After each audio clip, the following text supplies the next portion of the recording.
नमस्कार दोस्तों, इस लाइव में आपका स्वागत है। उज्जवल जी हमारे साथ हैं। उज्जवल जी नमस्कार। नमस्कार। और आज बॉलीवुड की कई सारी खबरें आ रही है, तो हम इस लाइव के बाद भी आपके चैनल पे भी लाइव करेंगे। तो जो दर्शक हमारे साथ अभी जुड़ रहे हैं, तो जी, उन्हें अभी से हम जो है निमंत्रण दे देते हैं कि वहाँ पर आएँ, क्योंकि वहाँ पर भी हम कुछ बहुत रोचक बातचीत करने वाले हैं इसके बाद में।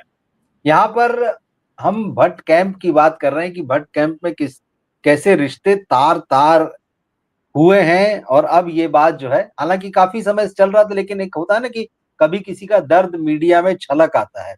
साल हुँ, 2021 में ही इस तरह की खबरें आ गई थी कि दोनों जो भट्ट बंधु हैं, महेश हुँ, भट्ट और मुकेश भट्ट, इनके रास्ते अलग-अलग हो गए। लेकिन भट्ट कैंप को हमेशा मतलब ये माना जाता रहा है कि ये एक बड़ा पारिवारिक कैंप है और सब मिल-जुल कर काम करते हैं। एक-दूसरे की फ़िल्मों में सपोर्ट करते हैं और उसके पीछे ब्रेन जो है वो महेश भट्ट का है, मुकेश भट्ट जो है वो फाइनेंशियली चीज़ों को मैनेज करते हैं, ये सारी चीज़ें। लेकिन थोड़ी खटपट जो थी वो आने लगी थी और लंबे समय से भट्ट कैंप को बॉक्स ऑफिस पर कोई सक्सेस भी नहीं मिली है। लेकिन इन सब के बीच में आलिया भट्ट बहुत तेज़ी से उभरी हैं और आज की डेट में वो बॉलीवुड की जो टॉप 3 एक्ट्रेसेस हैं उनमें शामिल हैं। अब जो है मुकेश भट्ट का एक इंटरव्यू आया है उज्जवल जी, जिसमें उन्होंने ये कह के मतलब सबको चौंकाया है कि महेश भट्ट की बेटी आलिया भट्ट की शादी हुई जब रणबीर कपूर के साथ में, उस शादी में उन्हें नहीं बुलाया गया और संबंध इतने बिगड़ चुके हैं कि शादी में भी नहीं बुलाया गया। आलिया की बेटी हुई, इसके बाद भी किसी तरह का कोई कम्युनिकेशन नहीं है। उनसे ये पूछा गया मुकेश भट्ट से कि क्या आपने आलिया को बधाई दी? उनका 3 साल की हो रही है उनकी बेटी, 3 साल की हो गई। बोले मैं उसका चेहरा देखने को तरस गया हूँ। मैंने उसको मैसेज तक नहीं किया कि किसी वो ऑड सिचुएशन में खुद को फ़ील ना करे। बोले दिल ही दिल में दुआएँ दे दी मैंने। मतलब ये अजीब तरह की मतलब इंडस्ट्री हमें लगती है जब इस तरह की चीज़ें सामने आती हैं। एक कैंप जो कि परिवार था, उसी में इस तरह की टूटन आ रही है और एक भाई जो है अपना दर्द इस तरह से बयान कर रहा है। देखिए, ये जो खबरें आती हैं, जिस तरह से निकल कर आई हैं, दर्द छलका, 3 साल बाद ये बोला, 2 साल हुँ, बाद ये बोला। आप सोचिए कि कितनी घुटन, घुटन, घुटन चला करती होगी और ज़ाहिर है 2 भाई हैं, तो बचपन का साथ रहा होगा, पचासों यादें होंगी, बहुत सी चीज़ें एक-दूसरे पे निर्भर करते होंगे, बहुत ज़्यादा मिस करते होंगे। भई सिबलिंग वाला प्यार तो एक अलग ही होता है ना। जब आप अपने हुँ, भाई-बहन से मिलते हैं तो कहते हैं ना कि जीवन साथी से जो प्यार है वो अलग है और जो सिबलिंग से है वो अलग है, क्योंकि जीवन साथी के साथ तो आप एक सर्टेन एज के बाद मिलते हैं। बचपन के हुँ, साथ जो रहता है उसमें कभी पैसा आ जाता है, कभी रिश्ता आ जाता है, कभी कोई दर्द आ जाता है, कोई गलतफहमी आ जाती है या कोई ईगो आ जाता है। लेकिन यहाँ एक और बात बड़ी हैरान करने वाली है कि महेश भट्ट के घर में ये हो रहा है। महेश भट्ट को हम जानते हैं जो रिश्तों पर आधारित सिनेमा बनाते हैं। जो हम ये मानकर चलते हैं कि महेश भट्ट को जो है इंसानी रिश्तों की बड़ी समझ है। महेश भट्ट जानते हैं कि इंसानी इमोशन क्या होता है। भाई एक फ़िल्म मेकर क्या है? एक फ़िल्म मेकर इंसानी इमोशन को ही इमोशन। तो बेचता है ना। तो ये कैसे फ़िल्म मेकर है महेश भट्ट जो अपने ही घर में इंसानी इमोशन को नहीं समझ पाते कि हमको नहीं पता किसकी गलती थी, किसकी नहीं थी। लेकिन जब 2 लोग रिश्ते में अलग होते हैं, या तो कई बार दोनों की गलती होती है, कई बार किसी एक की गलती होती है, नहीं तो कहीं न कहीं दोनों लोग किसी लेवल पे तो ज़िम्मेदार होते ही हैं। कोई कम ज्यादा हो सकता है, 60-40, 70-30 हो सकता है, 50-50 हो सकता है, पर ऐसा नहीं हो सकता कि एक का बिल्कुल भी कोई दोष नहीं था और दूसरे का पूरा दोष था।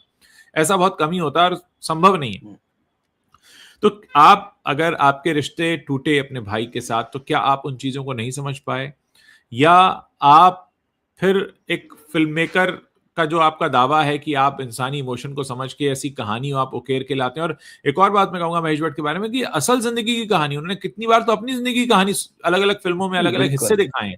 तो यानी हम ये भी नहीं कह सकते कि वो जो है किसी और की जिंदगी किसी और का। आप अपनी जिंदगी पर इतनी फिल्में बनाते रहे हैं, आपने अपने आप को एक इस तरह से पोर्ट्रे किया है कि आपको इमोशनल चीजें इंसान की पता है, कहाँ पे कौन वीक पड़ता है, और बहुत अच्छा सिनेमा बनाया है। मैं महेश भट्ट की फिल्मों का फैन रहा हूँ, मुझे बहुत पसंद है उनका काम। वो जिस तरह से दिखाते हैं वो बहुत ही काबिले तारीफ है। जिस तरह से बल्कि लंबे समय तक लोगों ने मिस किया था जब उन्होंने बहुत समय तक कोई फिल्म डायरेक्ट नहीं की। उसके वो बात अलग है कि वो जब बहुत लंबे समय के बाद उन्होंने वापसी की तो पिक्चर ही फ्लॉप हो गई। लेकिन एक एक एक अलग अंदाज रहा है महेश भट्ट का। अब मुकेश भट्ट का ये कहना कि उनके बड़े भाई की बेटी की शादी में उन्हें इनवाइट नहीं किया गया। अब होता क्या है कि कई बार आपके रिश्ते आपस में गड़बड़ होते हैं, लेकिन कहते हैं ना व्यवहारिक तौर पर पब्लिक के सामने, पब्लिक जब हम कह रहे हैं मतलब जब आप आम लोगों के सामने मिलते हैं तो आप उन चीजों को नहीं निकालते हैं। अब आप अपने भाई को नहीं बुलाते हैं अपनी बेटी की शादी में, देखिए किसी का भी अपना फैसला हो सकता है, लेकिन उसके बाद ये चीज साफ हो जाती है कि आप के अंदर भी उतनी क्लैरिटी नहीं है चीजों को लेकर, यानी आप भी उतने ही कंफ्यूज हैं। अच्छा, अब एक आम आदमी पे बड़ा गलत असर पड़ता है। जो आम आदमी आपका सिनेमा देखकर बड़ा हुआ है वो सोचता है कि यार आपको तो सब पता है इंसानी रिश्तों के बारे में, लो जी आपके घर में ही मामला उलझा हुआ है, तो दूसरे की आप सुलझा रहे थे, आप अपनी नहीं सुलझा पाए। आप जो दावा कर रहे थे, बड़ी बड़ी बातें कर रहे थे, तो ये प्रश्न आता है। अब उनके बीच क्या बात है, क्यों नहीं हुआ, वो तो खैर वो दोनों भाई जाने, उनको बैठ के निपटा लेना चाहिए, क्योंकि अब जैसे महेश भट्ट साहब ने अपनी फिल्मों के जरिए ज्ञान दिया है, तो थोड़ा बहुत तो बातें हम भी बोल सकते हैं कि जितने भी आपसी झगड़े बैठकर निपटाए जा सकते हैं वो इस तरह से नहीं हो सकते कि आप नाराज रहें, ना बोलें, एक दूसरे की जिंदगी से दूर चले जाएं, क्योंकि कुछ रिश्ते जो हैं वो ऊपर वाले बनाता है, और खासकर जो ब्लड रिलेशन होते हैं वो तो ऊपर वाले के बनाए होते हैं, और उसमें हमें चीजों को समझने की जरूरत होती है। खैर, ये वाकई बात हैरानी भरी बात है कि उनकी शादी हो गई आलिया की, आलिया के बिटिया हो गई, वो उसको भी नहीं देखने गए, तो बहुत हैरान करता है और एक बहुत बड़ा सवालिया निशान भी लगाता है उस इमेज पर जो महेश भट्ट ने खुद बनाई है, अपनी फिल्मों के जरिए बनाई है, और एक अपना उनका जो एक स्थान है लोगों की नजरों में, उस पर जरूर एक बहुत बड़ा क्वेश्चन मार्क है। इसको मैं थोड़ा-सा इस तरह से भी देखता हूँ कि ठीक है, अगर मान लीजिए 2 भाइयों के बीच में कोई बात हुई है, एक बड़ी फैमिली होती, मतलब एक परिवार में फिर सिर्फ 2 भाई नहीं हैं, शादीशुदा हैं, उनके अपने-अपने परिवार हैं, उनके बच्चे हैं, बाकी सबके भी आपस में संबंध होते हैं। तो आलिया भट्ट के लिए भी वो तो चाचा हुए ना, तो ये तो आलिया भट्ट कोई छोटी-सी बच्ची तो है नहीं कि जो पिताजी कहेंगे वही मानेंगी या अभी भी उनकी उँगली पकड़कर चल रही हैं। उन्हें भी क्या नहीं लगा होगा कि यार मेरे चाचा हैं, उन्हें मेरी शादी में आना चाहिए, या चलिए शादी में नहीं तो बाद में उनसे संपर्क हो, या जैसे बेटी हुई है तो पूरी दुनिया, मतलब अब तो सभी को सारी चीजें पता है और आप दुनिया भर में जाते आते हैं, लोगों से मिलते हैं, तो कभी चलिए चाचा से भी मिलाए। क्या ये सारी चीजें खत्म ही हो चुकी? मतलब इससे तो यही लगता है कि एक प्रोफेशनल बात को लेकर अगर रिश्ता खत्म हो गया है, तो फिर वो हर लेवल पर, मतलब भाइयों के बीच, परिवार के बाकी लोगों के बीच, कुछ इस तरह की चीजें हैं। हाँ, तो आपकी ये बात तो बिल्कुल होता ही सही भाई है, लेकिन हमार देखिए जी। यहाँ पर अब आपकी बात बिल्कुल सही है। देखिए, पहला क्या है कि पिता के भाई हैं तो पिता ने ही इनवाइट नहीं किया, अब ये सेकंड लेवल आ गया मामला कि मेरे चाचा हैं, और ये चीज अब फिर ये भी बता रही है कि आलिया भट्ट भी ऐसी फिल्मों में काम करती रही हैं रिश्तों पर आधारित, रिलेशनशिप पे। हम तो खासकर अगर भारतीय फिल्मों की बात करें तो अब हर भारतीय फिल्म जो है वो रिश्तों पे एक नया ज्ञान देती हुई आती है कि भाई ये करना चाहिए, वो करना चाहिए। इस पे हम बात करें तो बहुत लंबा मामला जा सकता है, मामला करण जौहर तक पहुंच सकता है। करण जौहर तो रिश्तों के बड़े विशेषज्ञ रहे हैं और आजकल वो कह रहे हैं मैं अकेलेपन से परेशान हूँ। खैर, किसकी जिंदगी में क्या होता है क्या नहीं होता वो उसके लिए कई बार खुद भी रिस्पॉन्सिबल होते हैं, लेकिन हम फिर से आते हैं वापस इसी पर। हाँ, आपकी बात सही है बिल्कुल कि एक रिश्ता जो है वो अलग स्तर पे भी होता है, आप एक व्यक्ति से अलग अलग तरह से जुड़े होते हैं, तो वाकई ये हैरान तो करता है और कहीं ना कहीं ये बताता है कि क्या ये सब जो है सिर्फ पैसे के इर्द गिर्द घूमता है, क्या पैसा रिश्तों को तोड़ देता है, क्या पैसा रिश्ते से बड़ा हो जाता है, क्या ईगो रिश्ते से बड़ा हो जाता है, क्या अहंकार आ जाता है, ये तमाम चीजें हैं। और जहां तक हम देखिए, मुकेश भट्ट को तो हम लोग बहुत ज्यादा नहीं जानते क्योंकि मुकेश भट्ट उतने मुखर नहीं रहे, लेकिन महेश भट्ट का पर्सोना तो हमने सब खूब जाना है। एक वक्त ये था कि दुनिया में कुछ हो जाए महेश भट्ट टीवी पर जरूर दिखते थे, कश्मीर समस्या से लेके किसी व्यक्ति की निजी समस्या तक वो हर पे ज्ञान देते थे। लेकिन ये बात बहुत हैरान करती है, मुझे वाकई हैरानी हुई और मुझे लगता है कि उनको अपनी नाराजगियां निपटा लेनी चाहिए। और इस स्तर पर अगर मामला आ गया है कि मुकेश भट्ट जाकर जो है इंटरव्यू में ये सब बोल रहे हैं, तो आप सोच देखिए, जब भी घर के रिश्ते इंटरव्यू में डिस्कस होने लग जाएं, जैसा गोविंदा और सुनीता के किस्से में भी हो रहा था, हमने यही कहा, जी, जी। जब घर का रिश्ता इंटरव्यू में डिस्कस होता है ना, तो ये मानकर चलिए वो रिश्ता हमेशा के लिए फिर खत्म हो चुका है। ये भी दुख की बात है, उसमें बस पंप ये से आप कर रहे हैं, प्राण फूंक रहे हैं, लेकिन जब थर्ड पर्सन का मीडिया, कैमरा, माइक इन्वॉल्व हो गया किसी रिश्ते में, तो फिर तो मामला खत्म है। जो दुख की बात है। अनुपम खेर जो है, अनुपम खेर महेश भट्ट के बहुत नजदीक हैं, वो अपना गुरु मानते हैं। और आपको याद होगा अनुपम खेर का ही एक वीडियो अभी आया था, एक इंटरव्यू उन्होंने भी दिया था, और जिसमें वो अपने भाई राजू खेर को लेके बहुत इमोशनल थे। उन्होंने, मतलब वो राजू खेर की जो क्या बोलना चाहिए उसे कि फाइनेंशियल स्थिति अनुपम खेर की तरह नहीं है, वो उनको लगातार फाइनेंशियली सपोर्ट करते हैं। ये हाँ सारी हाँ। बातें आई उसमें कि मतलब, है ना, ये कुछ मतलब आया, मतलब जब उनका नया सीए या मैनेजर आया तो उसने देखा कि अनुपम खेर के यहाँ से एक चेक जो है वो हर महीने राजू खेर के लिए बन के जाता है, तो उनका कि इस बारे में कभी सवाल मत करना। तो वो बहुत इमोशनल हो गए थे अपने भाई की बात करते हुए सब। तो अब देखिए वही अनुपम खेर है जो महेश भट्ट के बहुत नजदीक है, और आपने बता ही दिया कि महेश भट्ट किस तरह से रिश्तों के एक्सपर्ट है और उनका सिनेमा उसी तरह का है। मगर हाँ, ये आज की ये खबर मुझे चौंकाने वाली लगी। ये बात तो हमको ठीक है पता थी कि उनके बीच में डिफरेंसेस हैं, और प्रोडक्शन हाउस भी जो है विशेष फिल्म सब उतार पे है, कोई बड़ा काम नहीं कर पाया। मगर इस तरह से जिस तरह से आके मुकेश भट्ट ने बताया, ये बहुत चौंकाने वाली बात है। हम दूसरी खबर पर आते हैं। बिल्कुल, यामी गौतम सुर्खियों में है। हक जो उनकी फिल्म बॉक्स ऑफिस पर भले ही कमाल नहीं कर पा रही हो, लेकिन जिन्होंने भी उस फिल्म को देखा उसकी तारीफ की है। और यामी की तो इतनी तारीफ हुई है कि जिन्होंने भी देखा उन्होंने कहा कि यामी को नेशनल अवार्ड मिलना चाहिए या मिलेगा, लोगों को बहुत भरोसा है। अब बात नेशनल अवार्ड्स की तो बहुत तमाम अवार्ड्स आ जाते हैं जिन पर बात की जाए। यामी ने एक तरीके से क्लास ले ली है अवार्ड्स देने वालों की। मुझे लगता है शायद वो प्राइवेट अवार्ड्स की तरफ ज्यादा इशारा है। उन्होंने कहा कि अवार्ड्स जो है अब खुद ही अपनी गरिमा और अपना जो सम्मान है उसे खत्म कर रहे हैं। वो खुद ही आपसे कह रहे हैं कि आप हमको सीरियसली मत लो, और इसकी एकमात्र वजह यही है कि जिस तरह से अवार्ड बांटे जाते हैं, जिन लोगों को डिजर्विंग माना जाता है, जिनको दर्शक डिजर्विंग मानते हैं, जिन्हें देखकर उन्हें लगता है कि यार इस फिल्म को, इस डायरेक्टर को, इस एक्टर को अवार्ड मिलना चाहिए, अवार्ड अनाउंस होते हैं तो पता चलता है कि वो लोग तो कहीं लिस्ट में भी नहीं है, और वो अवार्ड कोई तीसरा ही आदमी ले गया जिसकी फिल्म नहीं चली, जिसकी फिल्म फ्लॉप हुई, जिसका काम अच्छा नहीं था, जिससे बेहतर कईयों के काम थे और हमने बतौर दर्शक और बतौर समीक्षक देखे। मगर अवार्ड वाले पता नहीं क्या देखते हैं।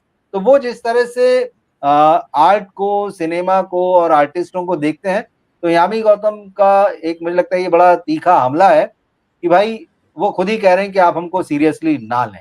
इसमें हमने बात की थी और आपने भी कहा था कि अवार्ड्स जो है वो सीरियसली लेने की चीज बचे नहीं है। देखिए, अवार्ड सीरियसली ले कौन रहा है? जाहिर है जनता ने तो अवार्ड सीरियसली लेना बहुत पहले छोड़ दिया था।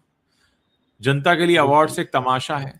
अवार्ड्स का जितना एक्साइटमेंट फिल्म इंडस्ट्री के लोगों में दिखता है उतना कहीं और नहीं दिखता। ये भी बड़ी एक हंसी की बात है कि जिसे अवार्ड मिल रहा है वो एक्साइटेड है, जो अवार्ड दे रहा है वो एक्साइटेड है, पर इसके अलावा कोई एक्साइटेड नहीं है।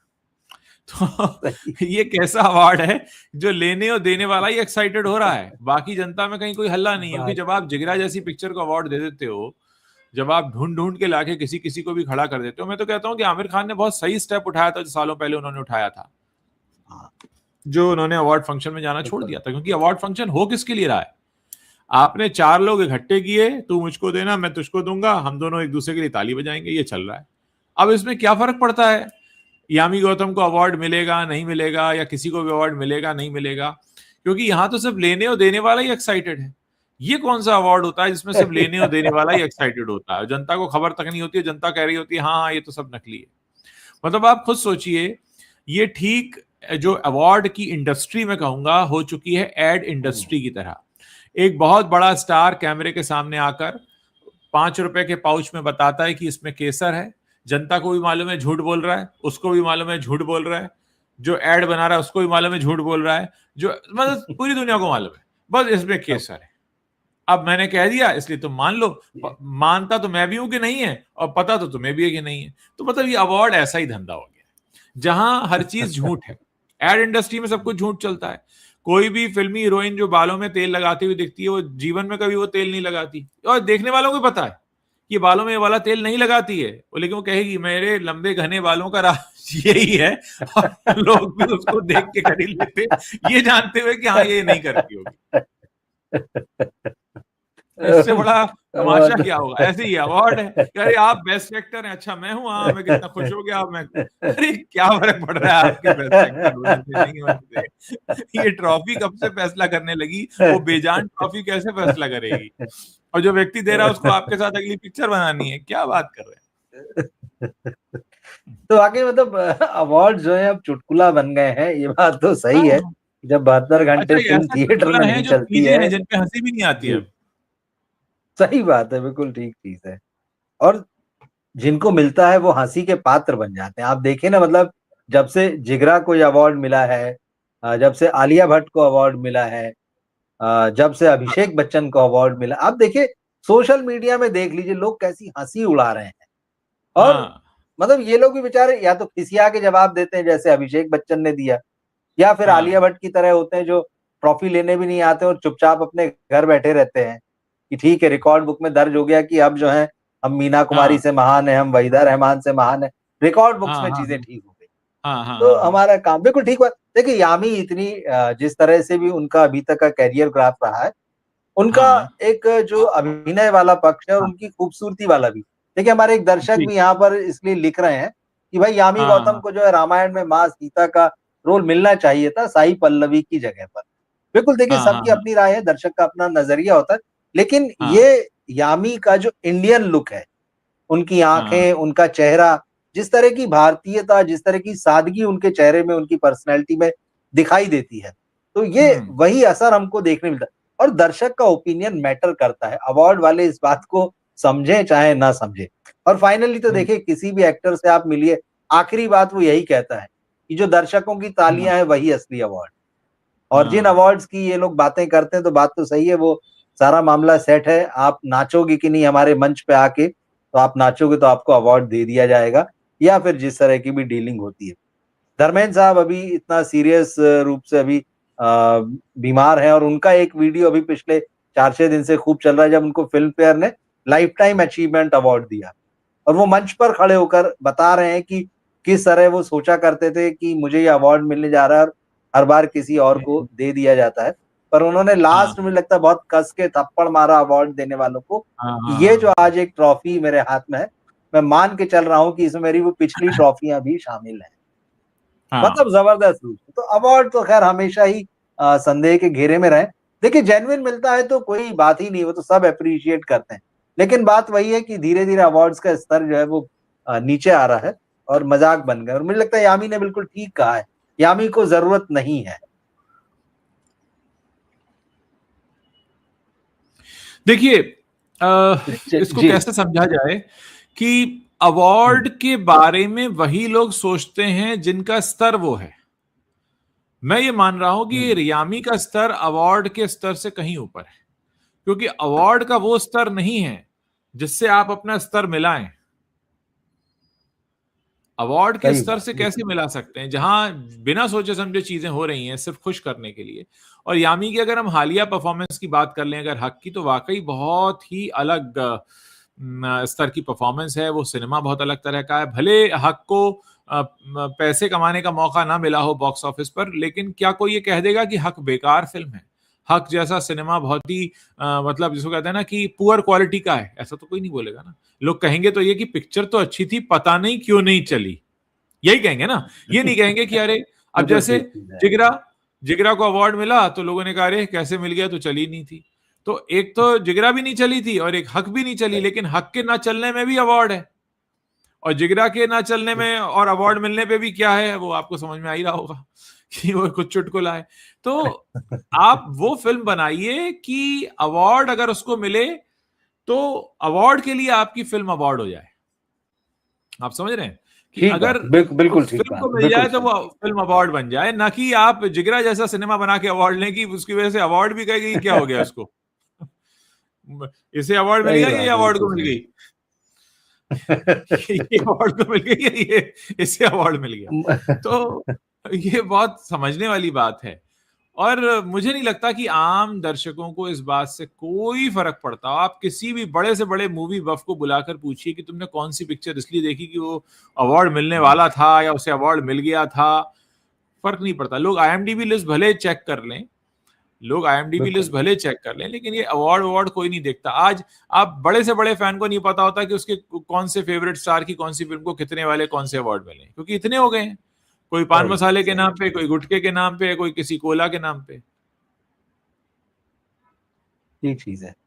और हक तो देखिए मैं कुछ लोगों से बात कर रहा था, भले ही वो थिएटर में नहीं चल रही या लोग नहीं जा रहे हैं, जी पर लोगों का कहना है जी कि वो ओटीटी पर इंतजार कर रहे हैं इस फिल्म का। तो जब हाँ ओटीटी पे आएगी तब देखेंगे क्या रिस्पॉन्स रहता है। लेकिन नहीं ठीक है उज्जवल जी, ये अच्छी बातचीत रही जी हमारी, जिनमें हमने भट्ट कैंप के जो रिश्ते तार तार हो रहे हैं और जब सामने आ गए उन पे बात की, और आपने बहुत खुलकर और बहुत एक नए ढंग से उन चीजों को देखा है। और यामी ने हाँ भी जिस तरह से अवार्ड्स को लेकर कहा, ये गंभीरता से सोचने की जरूरत है, जो लोग अवार्ड्स के लेन-देन का काम करते हैं। तो हम मिलते हैं अगले लाइव में, जो दर्शक हमारे साथ यहाँ जुड़े हुए हैं, तो हम बस थोड़ी ही देर में उज्ज्वल जी के प्लेटफ़ॉर्म पर आ रहे हैं, चैनल पर, तो वहाँ पर आप जुड़िए और वहाँ पर हम कुछ और इंटरेस्टिंग बातें करने जा रहे हैं। धन्यवाद, नमस्कार।